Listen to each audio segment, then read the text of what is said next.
Football season is almost here, and you can tell because Ron McBride is sitting next to me. Look at you. What's up, David? Look at you. All this red. The Ute fans love it. I should have wore a neutral color, okay? The red is for Ute fans, but I know there's a lot of people out there. It's like, why isn't Mac in purple? Yeah, there you go. Okay. Let's start. There's a couple things we need to talk to you about, but first, let's give the people their college football. Okay. The University of Utah. When Kyle Whittingham says this is the most talent that we've had, 1 through 85 on the roster, of what you've been able to see when you go and visit, do you believe him? True story. Really? Absolutely, yeah. Great looking group of kids, athletic, impressive. Best position group? I think the best position group, man, it might be in the D-line because they got a lot of numbers. Is it back to Sac Lake City in the D-line? Can they get pressure pressure with they've recruited more speed on the edge than what they've had. But the inside guys are really impressive. They got 5 really good linebackers. The Barton kid is special.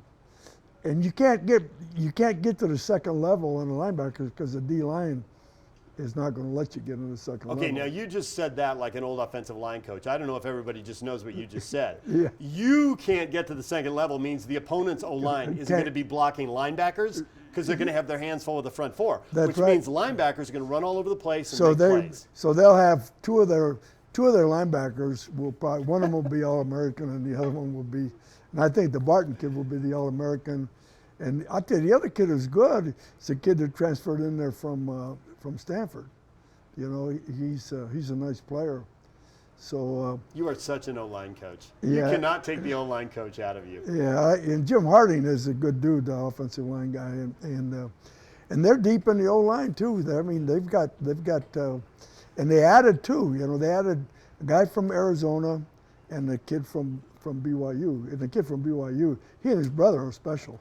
All right, let's talk about BYU for a second. Okay. Because whenever I say I think BYU's transfer running back, Aidan Robbins, coming in from UNLV, is going to be really good, of what I've seen from other Mountain West running backs who've transferred or gone to the NFL, and having stood next to him and seen his size, maybe he'd prefer a lower center of gravity, but he's massive. He is built. That's an NFL body. I tell you what, is he going to be that good? Am I right? So I had two of my guys were on that staff, last year at Vegas, and they loved the kid.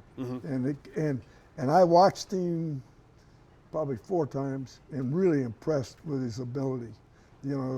He's a long strider, but he has a ton of strength.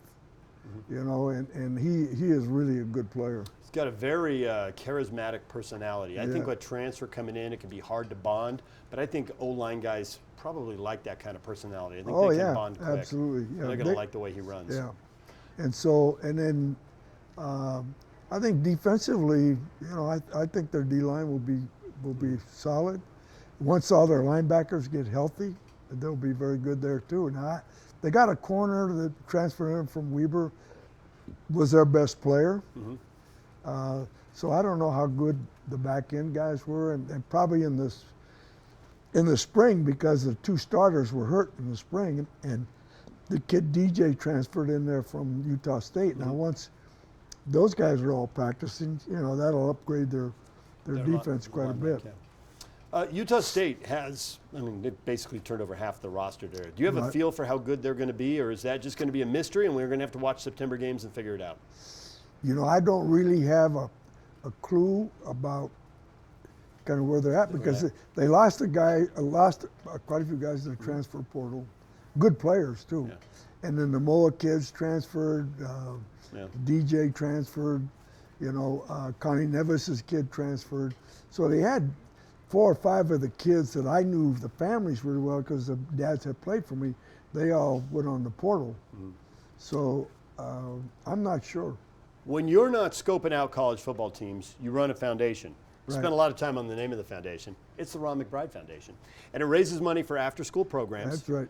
Local elementary schools, and by local, up and down the Wasatch Front, you're in multiple districts. I'm on your board, so I should know how many districts you're in. I don't know, do the math. 1, 2, 3, carry the 1. You're in at least 4. You might be in 5, though. Yeah. And so you're helping a lot of schools, and you just passed $500,000. Yeah. Which is a big number and a major accomplishment. Congratulations on that. Oh, thank you. Yeah. There are places where the board props people like you up.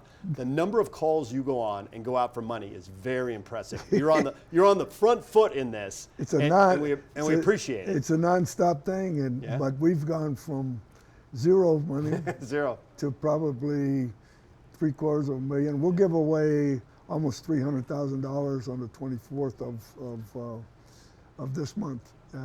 And all the people that support us, I really appreciate, because it's been so important. Our board members are great. You know, the whole thing is and the principals that we work with are awesome. They love their kids, and they have organized things for them. Not just sports. You go out and meet the principals, which is one of the most important things before you award a $10,000 or $15,000 grant. You need to know what the principals are about, what they believe in. And so I always go out and meet the principals and just see where they're at. And so one of the fundraising deals you're doing now is Zumbang. That's exactly right. So Zumbang, all right, Lamar Jackson wears this. So you're now a spokesman for this. And so it's like padding is built in to the gear that the kids are wearing underneath their pads. Right. And when I say kids, high school, college, or pros. Yeah. So it absorbs, I've been told, 90% of the force of a hit. Of the force you can of a see hit. it's here to protect ribs. Right. A lot of quarterbacks. Right. Well, a lot of players would be interested in that. How'd you get involved with Zumbang? Well, Jeter, Andrew Jeter, who's a good friend of the family, and we got talking about this and looked at the stats and the things, and it's 40% better than anything on the market, and this is a fantastic thing. Lamar Jackson is the highest profile player wearing this. Yeah. All right. Well, good luck with this. Good luck marketing this, and a portion of the proceeds are going to go to your foundation. Yeah. That's how they hooked you in. So, all right. Zumbang.com if you want to know more. Yeah. All right. So Zumbang is powerful. Yeah. It makes the game a lot safer, and so I'm 100% sold on the Zumbang product. Mac, you're the man. Thanks for all the work you do at the foundation. Okay. Thanks for filling in the fans on college football, giving everybody a morsel, a tidbit. A tidbit, yeah. Even if it's for Aggie fans, it's, I don't know, question marks. What? Go to games and watch. We'll figure it out together. All right. Thanks, Mac. We appreciate it. Right now, let's get to the top 10 plays.